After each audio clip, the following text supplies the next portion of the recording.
এই কোন গানটি শোনাবেন? এবার যে গানটি শোনাবে তার টাইটেল হচ্ছে তন্দ্রা। আচ্ছা, আমার লেখা সুরে উনি আমার 52 দিনের সংসার ওই অ্যালবামেরই। আচ্ছা, এই যে ক্লাসিক্যাল চর্চা, গজল এর লাইভ পারফরমেন্স আমাদের এই শহরেরই অভিজাত একটি অংশ। প্রতিদিন তারা আপনার গজল শুনে এবং আপনি, আমি জেনেছি যে ছোটখাটো একটু রেকর্ডও করে ফেলেছেন। কতশো সন্ধ্যা নাকি আপনি? 1500 সন্ধ্যা আপনি গজল লাইভ পারফর্ম করেছেন। এখন এটা আরো একটু বেড়েছে, কারণ এটা গত বছর পর্যন্ত ছিল। আচ্ছা আচ্ছা আচ্ছা আচ্ছা আচ্ছা, এত কিছু করার পরেও এই যে আধুনিক গান, এটা কিভাবে উদ্ভব? ব্যাপারটা হচ্ছে যে আমি এটা বিশ্বাস করি যে আপনি তো কণ্ঠ প্রধান গান, তাই না? আপনি কণ্ঠ দিয়ে গান করছেন, তো voice should be trend up.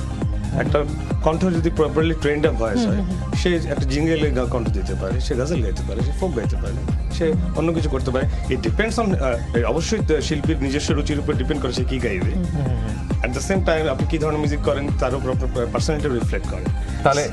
তাহলে এখন যে গানটি করতে যাচ্ছেন সেটা আসলে আপনার, আমি তো আমার বাইরে কখনোই গান করবো না, আমার পছন্দ মতো হতেই হবে। আর সর্বোপরি আমার লেখা শুরু আপনার নিজেরই রিফ্লেকশন, নিজের লেখা, আমার নিজের হ্যাঁ, ইট ইজ আপনার মতো, আমার মতো। ঠিক আছে, আমরা তাহলে এখন আমি যাই হয়ে থাকি, সবাই বলে থাকে যে আমার গানটা একটু ব্যতিক্রম, আমার গানটা একটু ওইরকম।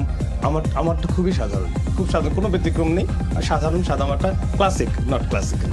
ওকে, তাহলে আগে আমরা গানটা শুনি, আরো কথা প্রশ্ন মনে আসছে।